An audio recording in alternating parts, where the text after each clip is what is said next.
আসসালামু আলাইকুম প্রিয় ভাই বোন এবং বন্ধুগণ, আশা করি সকলে ভালো আছেন। এটা দেখতে পাচ্ছেন উত্তম কৃষি চর্চার মাধ্যমে আম উৎপাদন প্রদর্শনী। এটা সরকারি একটা প্রজেক্ট। আমার এই বাগানটার উপরে এই প্রজেক্টটা দেয়া হয়েছে। এই আমগুলো, এই যে ঝুলন্ত আমগুলো দেখতে পাচ্ছেন, এগুলো হচ্ছে ল্যাংড়া আম।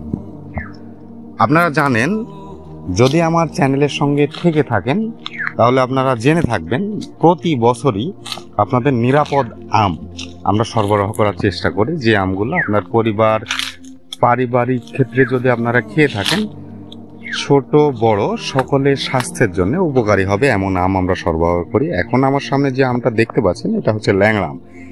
এই মুহূর্তে আমগুলো আমরা সরবরাহ করার মতো এখনো আমাদের রাজশাহীর আম প্রস্তুত হয়নি। এই মুহূর্তে যে আমটা দেখতে পাচ্ছেন, এটা হচ্ছে হিমসাগর আম। প্রচুর পরিমাণে হিমসাগর আমাদের কাছে আছে। হিমসাগরের সবচেয়ে বড় সাইজ হচ্ছে এইটা। আর এই মুহূর্তে কিন্তু আমাদের আম এখনো পাঠানোর মতো পরিপক্ক হয়নি। আপনারা যদি চান তাহলে আমাদের নাম্বারটা সেভ করে রাখতে পারেন। আগামী হয়তো 20-25 দিনের মধ্যে আমরা এই আমগুলো নিরাপদ আম আপনার দোরগোড়ায় পৌঁছে দিতে পারবো। এটা হচ্ছে আমাদের আমের বর্তমান অবস্থা। আমি যদি আপনাদের একটু রূপালী আমটা দেখাই, এটা হচ্ছে আমাদের আম রূপালী। এই বাগানটার মধ্যে ল্যাংড়া, আম রূপালী, হিমসাগর, এই তিনটা আমই আছে।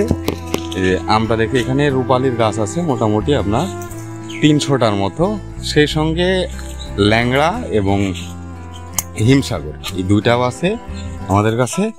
তো আপনারা আমাদের আমের বর্তমান অবস্থাটা, বর্তমান পরিস্থিতি অনুযায়ী দেখানোর চেষ্টা করলাম। ঝড় বৃষ্টি অনাকাঙ্ক্ষিত কোনো কিছু যদি আমাদের না হয়, তাহলে সারা দেশে আমরা এই নিরাপদ আমগুলো আমরা সরকারের তত্ত্বাবধানে যেভাবে তৈরি করছি, এই আমগুলো আপনাদের কাছে, এই আমগুলো হবে রপ্তানিযোগ্য, সেক্ষেত্রে নিরাপদ আম হবে। রূপালী সবচেয়ে বড় অবস্থা হচ্ছে এটা। আপনারা চাইলে আমরা এই আমগুলো আপনাদের কাছে পৌঁছে দিতে পারবো।